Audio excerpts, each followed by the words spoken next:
When the galaxy turned its back and every ally chose silence, one species answered the call, and everything we thought we knew about courage changed forever. The galaxy was a vast tapestry of alliances, treaties, and wars, but none of it mattered when the Calrith's homeworld fell under siege. The Calrith were a proud species. Their four-limbed frames draped in iridescent exoskeletons, their cities soaring into the clouds. Yet, against the sudden onslaught of the Dravari armada, their defenses crumbled. Orbital shields flickered and died. Warships were reduced to floating debris, and when their distress signals lit the void, every council, every allied species, every neighboring civilization turned away. Everywhere there was silence, empty promises, diplomatic neutrality. And then, the humans arrived. The first human vessel emerged from hyperspace like a bullet streaking across the stars. It was smaller than most Calrith dreadnoughts, battered even, with a hull that gleamed as though it had been patched 1,000 times over. Its insignia simple, unpretentious, marked it as a vessel of Earth. Commander Sacrell of the Calrith. Fleet watched in disbelief as the humans deployed. Their approach was reckless, almost absurdly so. No shield formations, no war council, just raw speed and intent. A human captain, standing rigid in the command chair, spoke through the comms in a language that grated at first, but carried a strange authority. "We got your signal. You're not dying today if we can help it." It was almost comical. To the Calrith, who had spent centuries perfecting tactics and diplomacy, these humans seemed primitive youth. There was a fire in their approach that no calculation could match. The battle was chaos. Dravari ships swarmed, sleek predators of the void, their plasma lances cutting through empty space. Yet the humans fought with a combination of improvisation and instinct that defied logic. Small fighters darted where no strategist would have sent them. Human marines boarded enemy vessels with nothing but grit and ingenuity, turning enemy guns against their own fleet. They rigged salvage drones to explode mid-flight, taking out multiple ships at once. And when one human ship was critically damaged, others sacrificed their own shields to pull it out of orbit.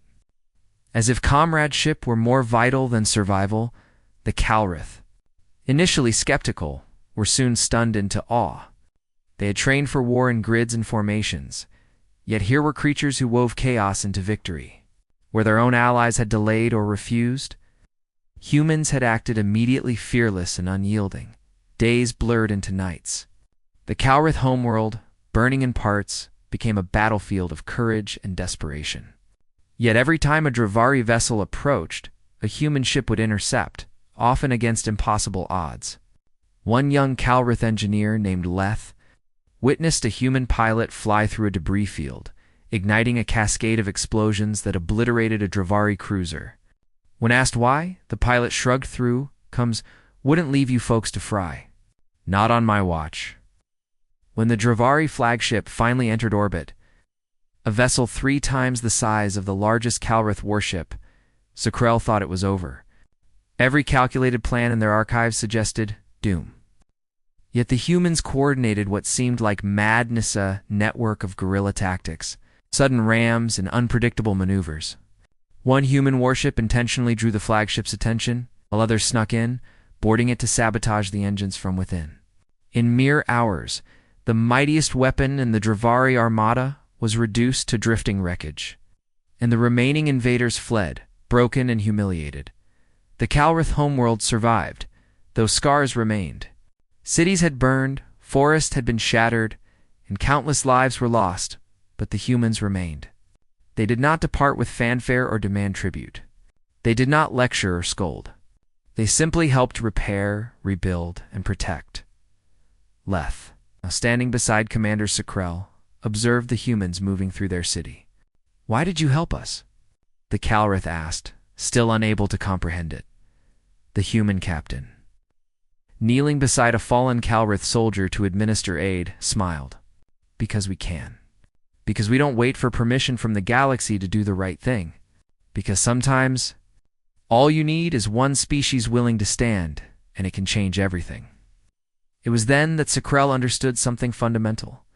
Humans were not merely warriors or strategists. They were catalysts. Where others calculated, humans acted. Where others hesitated, humans dared. They were unpredictable, resilient, and terrifyingly devoted to the concept of helping when others would watch in the months that followed. The Calrith rebuilt with the humans' assistance. Together, they formed defenses unlike any the Draver or any other invaders had anticipated.